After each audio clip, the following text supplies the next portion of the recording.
Hi, K-pop lovers. Welcome back to our channel. Hey MONSTIEZ, welcome back. If you're new here, hit that subscribe button right now and turn on the notification bell because we cover BABYMONSTER content here constantly and you do not want to miss what's coming. And before we get into it, smash that like button and drop a comment telling me which Ruka moment has been your favorite so far.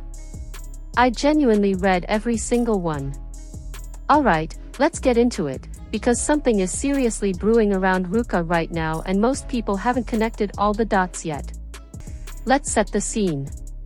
When BABYMONSTER debuted in April 2024, they came in with 7 members, 7 unique personalities, and 7 completely different skill sets.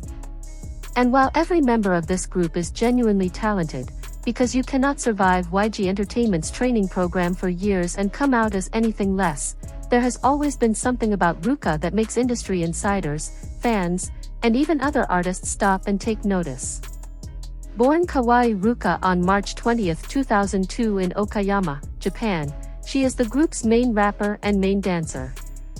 And in the K-pop industry, that combination, rapper and dancer at the same elite level, is rarer than most people realize.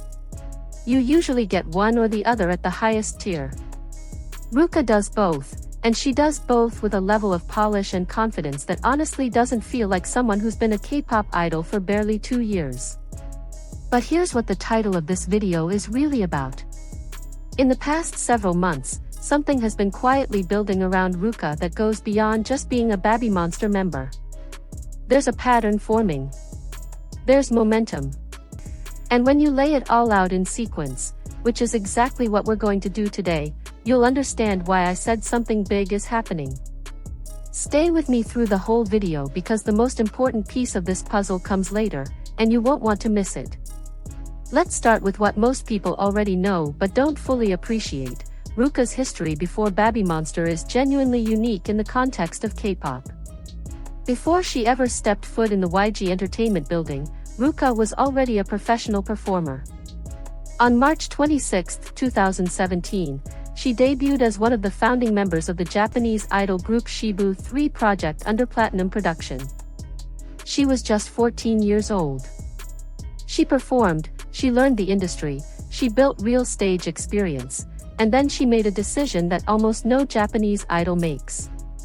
She walked away from a stable career in Japan, moved to South Korea, and began training at one of the most demanding entertainment companies in the world. She trained at YG for 6 years before her debut with BABYMONSTER. 6 years. That kind of commitment, that kind of sacrifice, does not produce a person who is just coasting. Ruka arrived at BABYMONSTER's debut with more professional performance experience than most fourth-generation idols could dream of, and YG's own producers noticed immediately. Big Tone, one of YG's most respected in-house producers, specifically commented that Ruka carries a natural hip-hop feel that makes people instinctively read her as a rapper even when she isn't performing.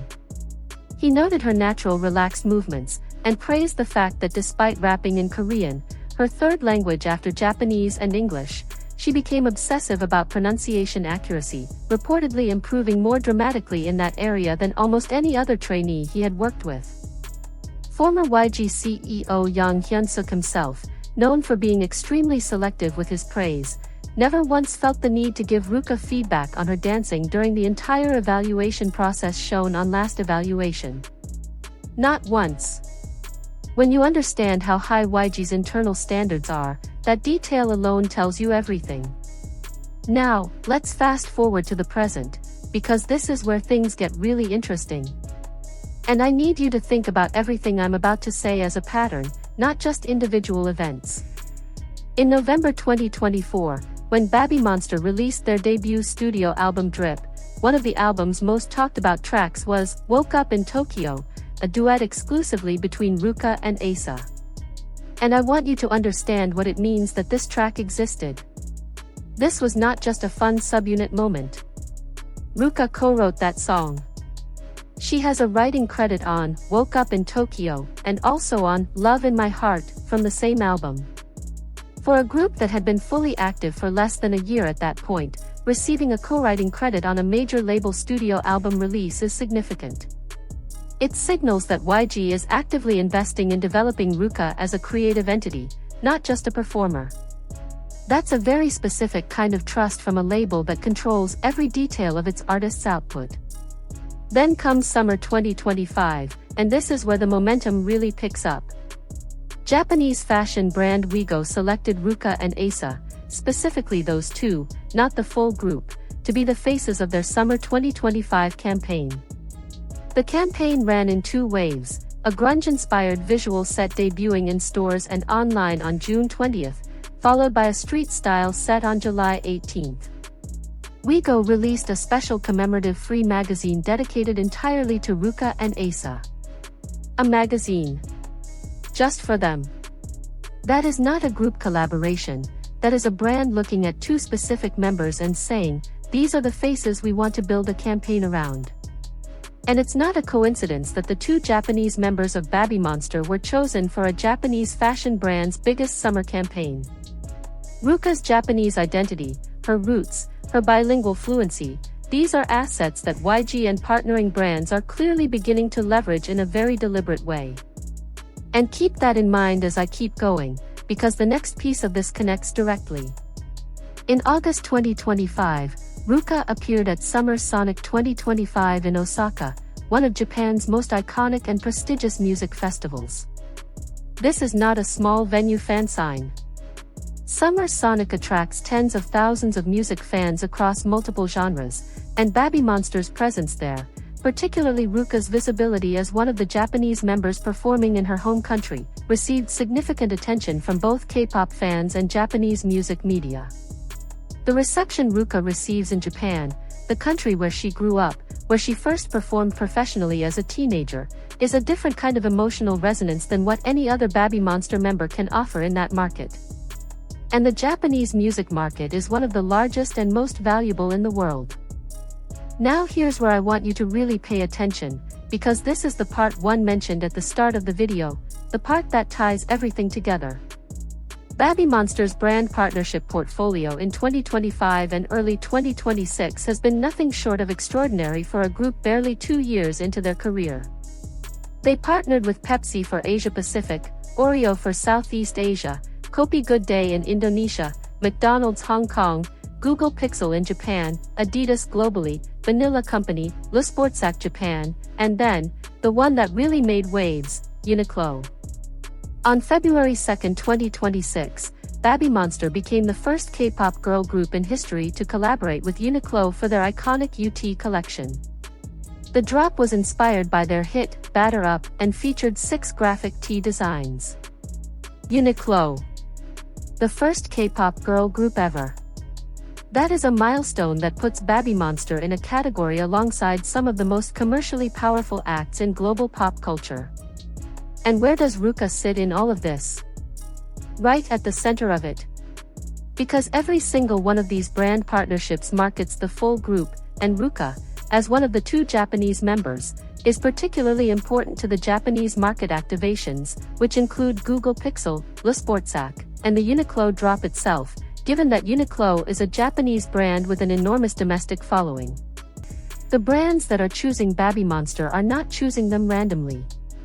They're choosing them because the group has a specific, powerful, multi-market reach, and Ruka is a core reason that reach extends so deeply into Japan.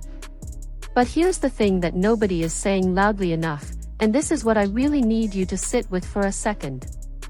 All of this, the songwriting credits, the solo brand campaigns with WeGo, the Summer Sonic appearances, the Uniqlo collab, the Japan market positioning, this is the blueprint. This is what YG does when they are building a member's individual brand equity in parallel with the group's trajectory. We saw similar patterns with individual Blackpink members before their solo eras began. Solo single deals. Specific market activations. Fashion collaborations with high-profile brands that target a member's specific cultural identity or aesthetic. Ruka is 23 years old. She speaks 3 languages. She has been performing professionally for nearly a decade. She co-writes songs. She has a distinct visual identity that brands want to put front and center. Every single one of those factors points in one direction: YG is not done developing what Ruka can become. Now, and I want to be very clear about this because I believe in giving you accurate information, not hype, there has been no official announcement about a Ruka solo project, solo single, or formal solo era as of February 2026. None. What exists is a very clear accumulation of momentum, creative trust, and strategic market positioning that suggests something bigger is on the horizon. The pattern is there for anyone willing to look at it honestly. And for a content creator or a fan who wants to understand where BABYMONSTER is going as a group, and where Ruka is going as an individual within that group, watching this particular member very closely right now is not speculation. It is paying attention. The K-pop industry has a way of building quietly before it announces loudly. Ruka has been building. The brand deals are building. The Japanese market presence is building. The songwriting credits are building. Something big is happening with Ruka. We just may not know exactly what it looks like yet. But the pieces are in motion. And when it finally arrives, whatever form it takes, nobody who has been paying attention will be surprised. This is the story that I don't think enough people in the MONSTIEZ fandom are talking about yet. Not the drama, not the noise, but this quiet, methodical rise of one of the most complete performers in fourth-generation K-pop. Ruka has been putting in the work since she was 14 years old. And right now, in 2026, the world is starting to catch up to what she actually is. Alright MONSTIEZ, that is everything I've got for you today, all verified, all factual, no rumors. If this video opened your eyes to what's really happening around Ruka, please hit that like button because it helps this channel more than you know. Subscribe if you haven't already and ring that notification bell so you never miss an update. Drop a comment below. Do you think Ruka is heading for a solo project soon, or is she the kind of artist who's most powerful as part of the full BABYMONSTER 7? I genuinely want to know your thoughts. Share this video with a fellow MONSTIEZ who needs to see the full picture. And I'll see you in the next one. Annyeong.